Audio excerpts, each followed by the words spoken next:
Você já ouviu falar em musicoterapia? Música, terapia, são termos que indicam algumas coisas, certo? Mas tudo bem, se você realmente ainda não ouviu falar sobre, você não é o único nem a única. A musicoterapia, como o nome já indica, é uma disciplina mista que inclui saberes da música, é claro, da medicina, da neurociência e da psicologia principalmente. Mas para que serve a musicoterapia? Bom, as aplicações são muitas. Vão desde a recuperação de traumas, a recuperação de fala e de memória, a preparação de um bebê durante a gestação e questões mais pessoais de cunho terapêutico. Vamos lá?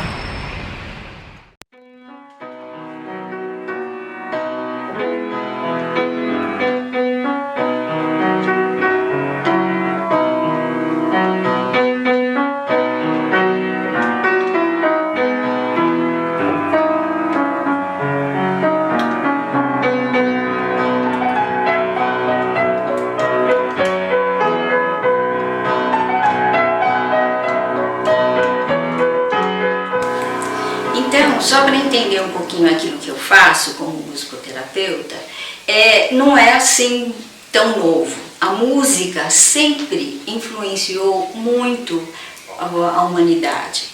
Tanto é que a música não é privilégio de ninguém, é de todos. Ela faz parte da comunidade. Só que quando você está dentro de um centro de reabilitação, ou no hospital, ou mesmo na sua clínica, no atendimento, você tem que focar nessa questão da saúde com o objeto terapêutico que vai permear esses seus atendimentos. Isso é ser um musicoterapeuta. Musicoterapia, de uma forma bem resumida, né? A gente utiliza a música, os elementos sonoros, os elementos da música, com um objetivo terapêutico. Na verdade, a gente trabalha em cima do que a pessoa precisa, do que a pessoa traz pra gente. Então, como é que essa música atua nesse corpo, né? A gente sabe que a audição é o primeiro sentido que a gente adquire e é o último que a gente perde. E a música, ela atua no cérebro por um inteiro. Ele não atua só um ponto do cérebro. Ele não atua só na linguagem ou só na parte motora.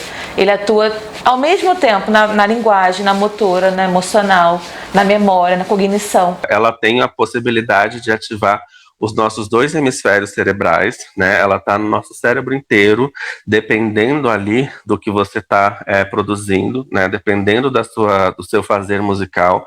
Então, por isso que é muito importante um profissional qualificado, porque a gente sabe, né, o que vai estar estimulando qual área especificamente, né? Então, tem até um vídeo na internet chamado Tango Brain, que mostra muito, muito legal isso. Mostra um eletro com o cérebro todo pipocado, mostrando onde está sendo feito os efeitos da música, enquanto está vendo uma música tocando. Então ele mostra que o cérebro inteiro está sendo estimulado. E num sentido mais físico, mais funcional, a música ela estimula tecido muscular, né? Então mesmo quem é surdo pode se beneficiar de um trabalho de musicoterapia, porque ele recebe o som através da propriocepção, através da vibração. Então, trabalhar com musicoterapia não é simplesmente você pegar e relaxar alguém, ou você cantar para alguém. Você vai estar estimulando aquela pessoa no completo. Você vai estar estimulando a pessoa no que ela necessita. Então, se eu quero, por exemplo, estimular uma pessoa a trabalhar a linguagem, a trabalhar a memória, a trabalhar a parte motora, eu consigo trabalhar tudo isso ao mesmo tempo através da musicoterapia. A música ela é utilizada com fins terapêuticos desde muitos séculos atrás. Nós encontramos relatos da utilização da música no Egito Antigo, nós encontramos relatos bíblicos na Grécia, vai falar sobre a doutrina do ethos, que se baseava na convicção de que a música afeta o caráter e os diferentes tipos de música afetam o caráter de maneira diferenciada, né? E o cinema já sabe disso há muito tempo. Na verdade, os compositores já sabem disso há muito tempo. Os gregos, lá atrás, eles já estudavam, tinha a teoria dos afetos, eles acreditavam que cada escala musical ela propiciava algum tipo de sentimento ou de emoção. Então, tinham as escalas para guerrear, tinham as escalas para festejar e assim por diante. Durante todo o desenvolvimento histórico, social, a música ela nunca deixa de estar presente, às vezes como pano de fundo, às vezes como percussora de algum movimento, né? A música nunca deixa de existir. Mas e quanto ao atual cenário da musicoterapia no Brasil? Considerando que a atividade ainda carece de regulamentação plena, maior reconhecimento e espaço, quais os principais desafios enfrentados por estes profissionais? Você tem leis municipais, leis estaduais e a federal. A federal é a regulamentação. Então, onde que a musicoterapia está agora, em que momento que ela está? Ela está no momento do projeto de lei para a regulamentação da musicoterapia. Está em Brasília, está na segunda comissão. Então, agora está na comissão de trabalho. O que significa isso?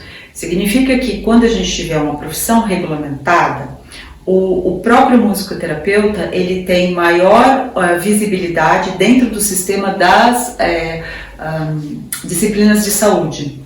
Então, enquanto a gente não tem uma profissão regulamentada, muitas vezes muitas pessoas utilizam da música porque ela é um material acessível, se colocando como musicoterapeuta. Para que um musicoterapeuta? Eu posso pegar um instrumento, tocar e vai ser musicoterapia.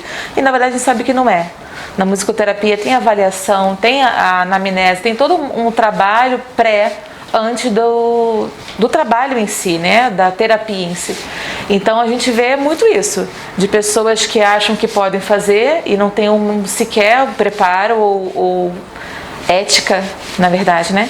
De cuidado com o outro. Então isso muitas vezes acontece de que a pessoa está usando, inclusive a música, de forma iatrogênica. Ela não sabe que ela não está fazendo bem. Então nós precisamos de construir as pesquisas, ou seja, os dados de evidência. Precisamos replicar esse dado de evidência, que são a formação do musicoterapeuta, portanto, formação qualificada. A partir daí, esse musicoterapeuta no mercado, então, as leis políticas. A questão é que a musicoterapia ela avança junto com os avanços na educação e na saúde. E nesse aspecto está tudo muito mal, né? Tá difícil de manter a esperança no Brasil, mas eu, como sou muito apaixonado pelo Paulo Freire, eu acredito que manter a esperança em si já é um ato revolucionário que a gente precisa manter. Então, para que o musicoterapeuta tenha uma exceção e que ele possa ser atendido, por exemplo, que a população possa ser atendida por um convênio, precisa de lei, e essa lei pode ser estadual, pode ser municipal. No caso da regulamentação, ajudaria, por exemplo, os convênios. Os convênios, geralmente, quando os musicoterapeutas vão atender, as pessoas precisam de liminar. Se a musicoterapia fosse regulamentada, ela tinha que entrar dentro da ANS e fazer parte do sistema de saúde. Então, ela faria parte dessa disciplina. Então, nós temos essa etapa ainda para conseguir. Então, estamos nesse processo. A musicoterapia ainda não tem a mesma popularidade de práticas como a psicoterapia ou a terapia ocupacional, por exemplo. Por isso, os benefícios nem sempre são conhecidos ou estão claros para a população. Dito isso, quais são os retornos que podem ser observados nos pacientes? Eu confesso que assim, no começo eram 30 minutos, mas a gente só ouvia música e aí batida, e aí eu achava que that's it, né? Não vai acontecer nada, mas tá bom, tá tendo uma aulinha de música, era o que eu pensava pra mim, assim, sabe? Não conseguia ver, assim, de primeiro uma coisa, né? Aí, aos pouquinhos, a gente foi vendo a descoberta da Anne com os instrumentos, e eu lembro que, assim, ó, as aulas tinham muita coisa do tum, tum, do toque, do tom. Então, na verdade, ela logo de cara, ela super se identificou, tá? Foi uma coisa, assim, empatia no primeiro instante. Ela sempre fez musicoterapia com a Kênia, realmente. Ela já tinha até... Agora que eu tô lembrando, ela tinha participado, antes de começar com a Kênia, a gente tinha participado de uns grupinhos de música, entendeu? Mas assim, como é que chama? Iniciação musical, eram umas rodinhas de música, né, que eu tinha ido, inclusive até no Jockey, em alguns lugares assim, e eu via que ela gostava muito, inclusive no aniversário dela de 3 anos, eu chamei uma pessoa para tocar, porque ela gostava de música e tudo. Mas eu vi depois de um tempo que, assim, a Anne, quando ela terminou o teste, ela tinha 1 ano e 4 meses, e ela foi para a idade de quase 4 no teste de desenvolvimento. E hoje que eu tenho um outro filho, cara, é um menino, é bebê de pandemia, é outra realidade, né? Mas a Anne falou muito mais rápido e muito melhor. E eu acho que tem muita relação. E eu lembro que na escola ela era a que mais falava, ela conseguia se desenvolver mais, e a gente achou que fosse em função de ter tido esse contato com a musicalização, porque não tinha outra explicação. Né? Ela é uma criança normal, mas tinha esses pontos de fala, de comunicação muito melhor. Ela faz o som junto com ela, muitas vezes ela vai, apesar dela não falar, ela faz a entonação, né? Ela tenta acompanhar a voz da Kênia, tenta fazer emitir os sons realmente. Então foi assim, foi uma coisa muito rápida, não vi muito, não foi uma coisa que eu demorei a ver um resultado, não. A gente viu que ela ficou mais falante até, né? Eu sinto que o que a gente teve mais dela foi isso, essa questão dela ficar mais falante, né? Tentar emitir mais sons, né, Juju? Viu ela respondendo aqui? Eu indicaria para todo mundo, né? A música tem pelo menos assim em mim, né? E vejo isso na minha filha e no meu pequeno. A música tem um poder absurdo assim na gente, assim, né? Assim, nos adultos até uma catarse, né? E indico muito. Eu acho que é muito bacana a forma como a criança começa a prestar atenção no som e como as batidas vão sendo. Eu acho que é a partir daí que a fala vai se desenvolvendo cada vez mais. Eu indico bastante, assim, se eu tivesse oportunidade, é que veio pandemia, veio uma mudança, o meu pequeno teria participado sem dúvida alguma. Eu percebi que ela realmente, assim, teve muitos ganhos, né, especialmente nisso que eu já comentei com vocês, que é essa questão dela poder realmente conseguir, né, tá se expressando mais e mais através de sons, emitindo mais sons, tendo mais essa intenção de vocalizar, né? Então eu acho que se a pessoa não conhece, mesmo assim achando que, mesmo não gostando talvez, né, porque como eu disse, a Ana Júlia gostava já de música, então aparentemente era mais fácil, porque eu acho que tem realmente uma coisa assim meio mágica aí, essa coisa meio encantadora mesmo da música que faz causa uns milagrezinhos aí pra gente, nesse sentido, sabe? De despertar alguma coisa a mais lá dentro. E como é, então, possível identificar a evolução nos tratamentos?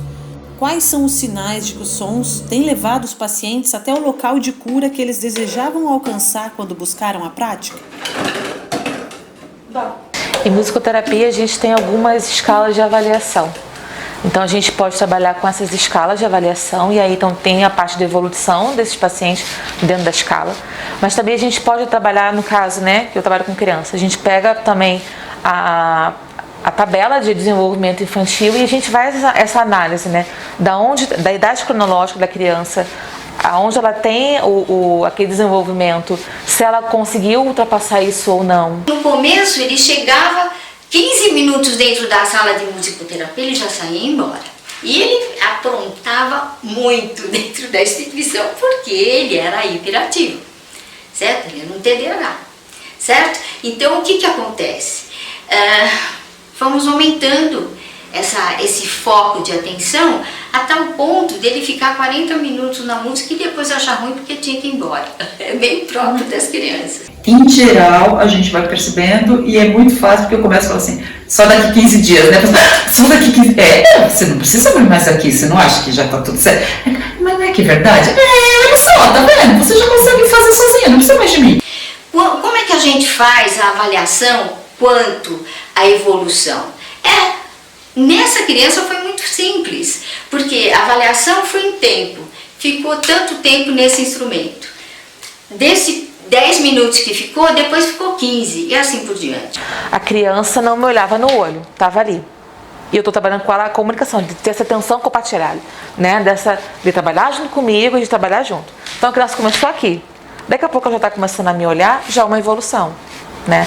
E o nosso trabalho, na verdade, tem que ser de uma forma que ele faça a generalização, ou seja, comigo ele faz, sai dali, vai para casa, começa a fazer com a mãe, vai para a escola, começa a fazer com o professor. É um paciente que ele vem em surto surto psicótico, né? É um trabalho bastante delicado, né? Muito cuidadoso de se fazer. E aí você vai observando que conforme o passar dos atendimentos, o paciente vai se tranquilizando, né? E vai elaborando melhor as questões emocionais que ele vem trazendo.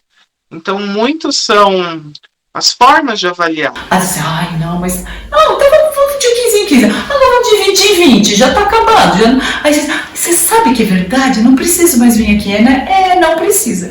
Porque uma das questões da musicoterapia é que a gente não pode e não deve, e nenhuma terapia, é a dependência, né? Porque o objetivo é exatamente a autonomia. Como todo mundo gosta de música, eu não posso transformar isso aqui num útero, né? Que tipo assim, vai ter sempre assim um cantinho. Não. Aqui é só um pouquinho. A musicoterapia, ela, mesmo no símbolo dela, ela é assim, ó, acolhe, ajuda e vai pra vida. É isso. Incrível, né? Bom, mas como deu para perceber, o assunto é complexo. E se você ficou curioso, vai lá, confere a nossa matéria completa no link abaixo.